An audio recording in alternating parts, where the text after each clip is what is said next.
Hello and welcome to TVP World News. It's 12 p.m. here, local time in Warsaw. I'm Diana Skaya. Violent clashes broke out in the Georgian capital of Tbilisi early on Friday in the wake of a government decision to suspend European Union accession talks till 2028. Now, Georgian police used water cannon, pepper spray, and tear gas to disperse protesters who tried to force their way into the Georgian parliament.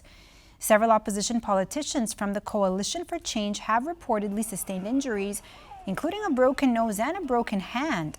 Georgia's relations with the EU deteriorated following the country's contested general elections and allegations of authoritarian measures and pro-Russian stance presented by the ruling party. Now, according to a 2023 opinion poll by the International Republican Institute, some 89% of Georgians are in favor of joining the EU. Firmly with the people of Georgia and their European dream. President Salome Zurabishvili, I wish you strength and courage in keeping Georgia on the European path. Georgia belongs in Europe. China has reiterated its readiness to work together with Swedish investigators who are looking into the damage to the Baltic Sea communications cables allegedly severed by a Chinese ship. Now, China and Sweden are currently in close communication with regard to the case. This is what the Chinese Foreign Ministry said in response to a request made by the Swedish government. A Russian bulk carrier sailing under a Chinese flag is suspected of cutting two links, one between Sweden and Lithuania and the other connecting Germany and Finland. Suspicious behavior, including speed reduction and turning off the transponder during the incident, seems to rule out accidental causes of the event, the Wall Street Journal wrote.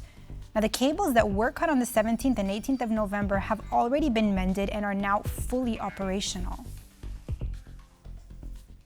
After a wave of suspicious incidents, including the damage to underwater cables in the Baltic Sea, several European countries suspect they have been subject to hybrid operations.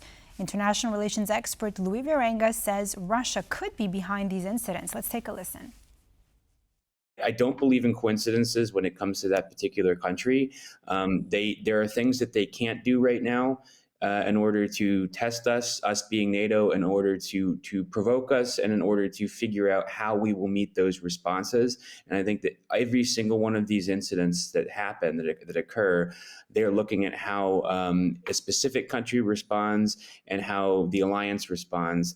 And also, I think simultaneously, one of the things that they're going to do is try to politically break up the unity of our alliance in the domestic sphere. I do anticipate these hybrid threats, these nonlinear incidences to happen more frequently and with more aggression. And the tricky thing about that is if you're faced with a kinetic threat or a kinetic action, then the response calculation is a bit easier. It's force for force.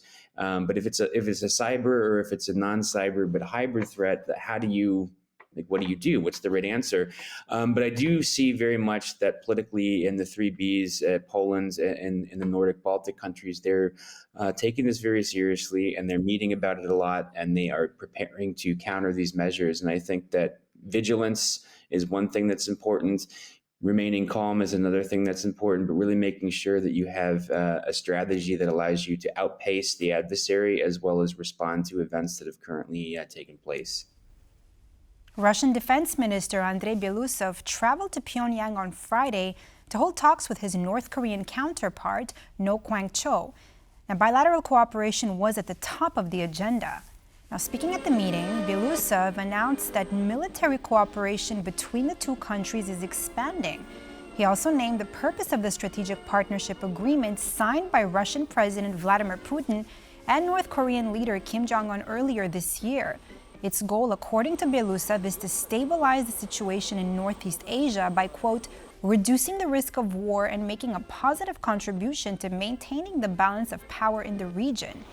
Now, in response, the North Korean defense minister reiterated his country's support for Russia's invasion of Ukraine.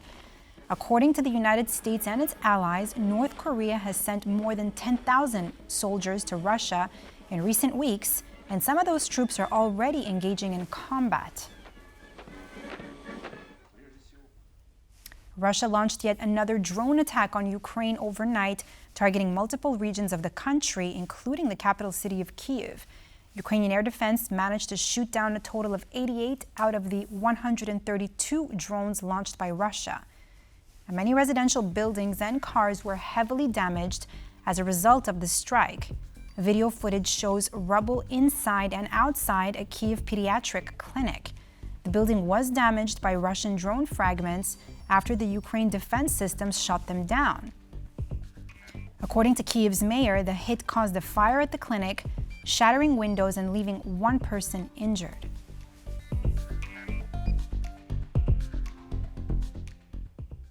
Dictating a peace deal in Ukraine is not up to Vladimir Putin, says Diane Francis from the Atlantic Council. At the start of the invasion, Russian forces pushed towards Kyiv and were repelled within a few months by the Ukrainians. But France is also pointing out that Putin is an opportunist and would settle for less if a deal is presented to him. I think he's just a marauder and an opportunist. He's grabbed 20% in two attempts, and he's been really stopped. His army has been stopped. It's very mediocre. The Ukrainians are doing a good job. Now they're causing damage inside Russia as part of their escalation. I would rather look at this rather than a traditional diplomatic matter. I think this is a business deal. And Zelensky preemptively, in his victory plan, which has been shown to Trump and apparently he likes it, has suggested, hey, we are one of the richest natural resource countries in the world. They have almost as much mineral wealth and oil wealth as Canada or Australia. We will give Americans in return, and Europeans, for their help, the access to partner with us to develop our country and invest in it. That'll help rebuild the country. That will also make it more secure than joining NATO or any promise of joining NATO, because you will have not boots on the ground, you will have money invested in the rebuild and partnering with Ukraine's industrial military complex. It has the Silicon Valley of Eastern Europe. It has agricultural wealth. It has mineral and mining wealth. And so this is preemptively what Zelensky has offered, and that is a business deal. Now, the full episode of On the Record is available on our TVP World YouTube channel. We highly encourage you to watch it. Polish tennis star Iga Świątek has posted a video statement on social media explaining that she has accepted a 1-month suspension after testing positive for a banned substance. Now, Świątek said the positive test was a result of contaminated melatonin tablets from Poland, which the player was taking for jet lag and sleep problems. World number 2 Iga Świątek took to Instagram to announce that she has accepted a 1-month ban after testing positive for the banned substance trimetazidine, TMZ, in August of 2024. Świątek described the ordeal of testing positive as the worst experience of her life. I hope you will stand by me and will keep supporting me, because I'm not sure if without my supporters I would have been able to find the strength to carry on and keep fighting. So now I have fought the toughest battle of my life, and I hope you will stay with me and keep supporting me. According to Świątek's team, trace amounts of the banned substance entered her body via contaminated melatonin. The best Polish tennis player uses the drug frequently to ease the effects of jet lag and help her sleep. The drug is regulated in Poland and readily available as an over-the-counter medicine. The ITIA accepts that the positive test was caused by contamination by a regulated non-prescription medication, melatonin, manufactured and sold in Poland that the player had been taking for jet lag and sleep issues, and that the violation was therefore not intentional.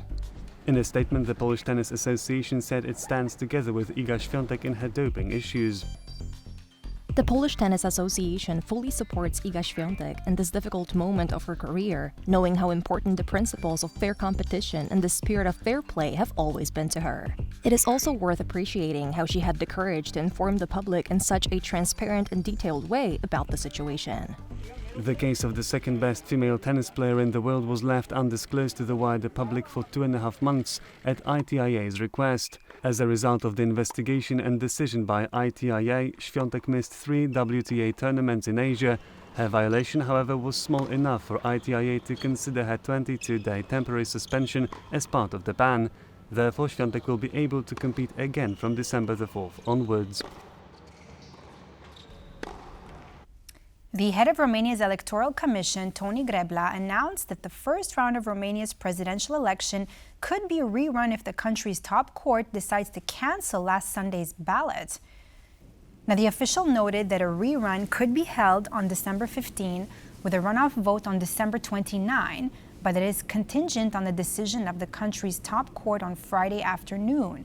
Earlier this week, evidence surfaced indicating that TikTok favored the winner of the first round, far-right pro-Russian Călin Georgescu, which sparked protests in the country's capital, Bucharest. Now, amid allegations of Russian interference, the country's constitutional court on Thursday ordered a recount of the nearly 9.5 million votes following a motion filed by one of the presidential candidates. French President Emmanuel Macron is visiting the construction site of the Notre Dame Cathedral today to see the restored interiors of the beloved Gothic masterpiece. Now, this comes ahead of its grand reopening in early December.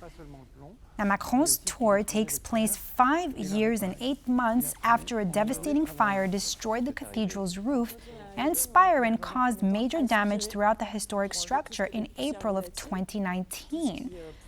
One day after the blaze, the French head of state pledged to rebuild the treasured Paris landmark within 5 years. Now, hundreds of architects, top artisans, and craftspeople were brought in to help restore the cathedral to its former glory. Today's tour of Notre Dame is Macron's 7th and final visit before the cathedral's public reopening on December 7th. And that completes this edition of World News here on TVP World. I'm Diana Skaya. Thanks for watching and stay tuned for more features and news from the region and abroad.